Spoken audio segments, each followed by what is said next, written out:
Welcome back all my YouTube subscribers, and thanks once more for joining me in my world of classic dirt bikes. In this video and future videos we will be taking a look at some iconic vintage and classic dirt bikes from around the world.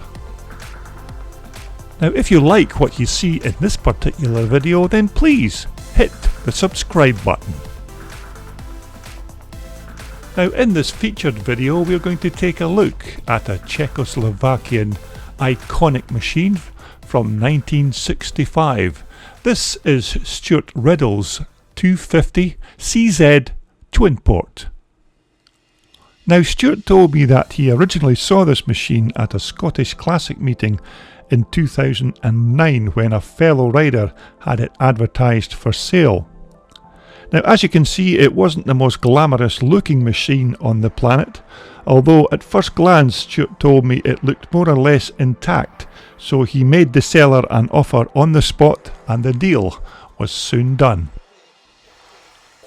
Now Stewart also told me that he never even started or heard the bike running before he bought it.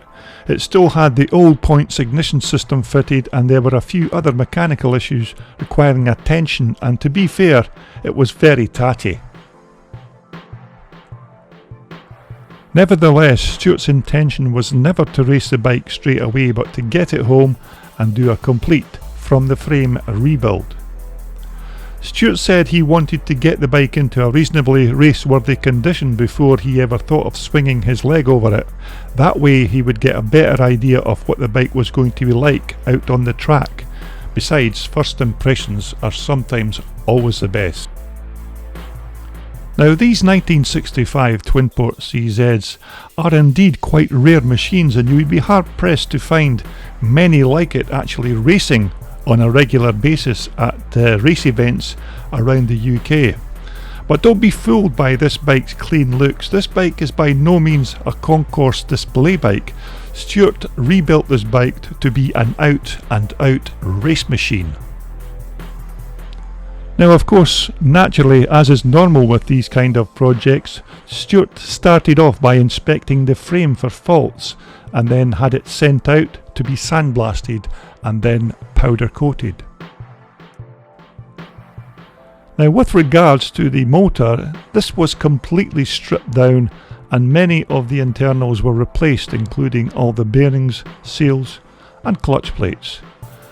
Stewart also decided to fit new gear clusters to the gearbox, as the originals looked like they had seen better days.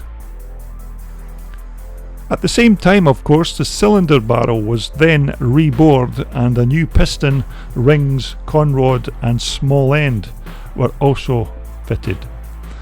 Stewart also took this opportunity to replace the old points ignition with a new up-to-the-minute electronic version, which of course makes the starting of this little two-stroke motor much easier. Now because the original twin-port CZ bikes were painted with this lovely blue tank colour scheme, that is the main reason that Stewart wanted to keep it as near as possible to the original, so he tried to match the colour as close as he could. Now of course the downside of using the original fiberglass CZ fuel tanks on these machines were that they don't take too kindly to modern day fuels, as they tend to eat away at the insides of the tank. But Stewart told me that he has managed to get round this problem by just draining the tank down after every race event. Now the forks fitted to the original bike were in fairly poor condition, so Stewart went ahead and had them re-chromed, and then of course they were then serviced with new seals and brand new fork oil. Now one of the other items that required replacing on the bike was the front and rear wheels. These were in pretty poor condition, so Stewart opted for brand new rims, brand new spokes and of course a new set of motocross tyres. Of course, one of the trademarks of these CZ twin port machines are these low-slung twin exhaust pipes, which you would think would be a strange place to fit a pair of exhausts on a motocross bike when it comes to ground clearance and having them damaged, but they seem to do the job very nicely. And of course they look superb in that single cylinder twin port barrel. Now of course these 1965 twin port CZs came as standard with these welded on clutch and brake lever hangers, which were fitted directly onto the handlebars and were a CZ trademark of their day. Now of course the original rear shocks on Stewart's bike were totally unusable for the rebuild of the new bike, so a pair of these high quality JT classic suspension units were refitted to the bike. Now of course the CZ factory at this time also began using many magnesium parts in the building of these machines, including these brake hubs, and some of the engine casings were manufactured in magnesium as a weight saving venture to reduce the overall bulk of what was already quite a light little motorcycle.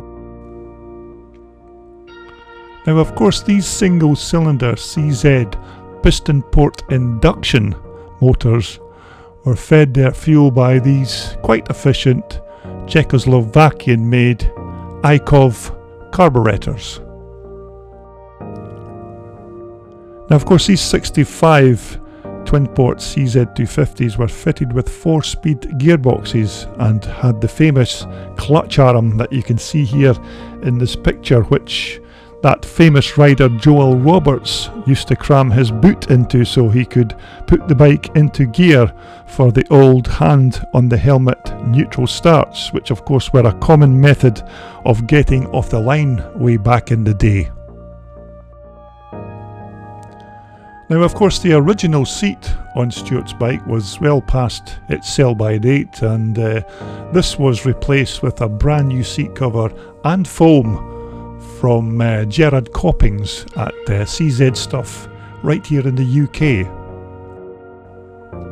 Now many of the other parts Stewart used in the build of this machine came direct from Jiří Starek, who in fact used to work in the research and development department of the CZ factory back in the Czech Republic.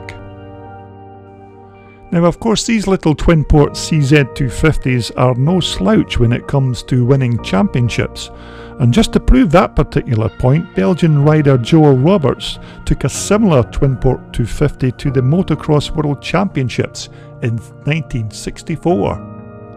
And not only that, Russian rider Viktor Arbokov did exactly the same thing again a year later in 1965 on an almost identical twin port machine. Now since the completed rebuild of Stewart's bike, he has had a lot of success while riding it on the track, and has won the pre-65 up to 350cc class on this bike 3 times in the last few years. He has also won the best 250cc dirt bike at the concourse display at the 2014 Nostalgia Scramble. So I hope you've enjoyed that very brief look at Stewart Riddell's 1965 twin port 250 CZ. This video was brought to you in association with VMX Magazine, the world's #1 publication for all your classic and vintage dirt bike motorcycles.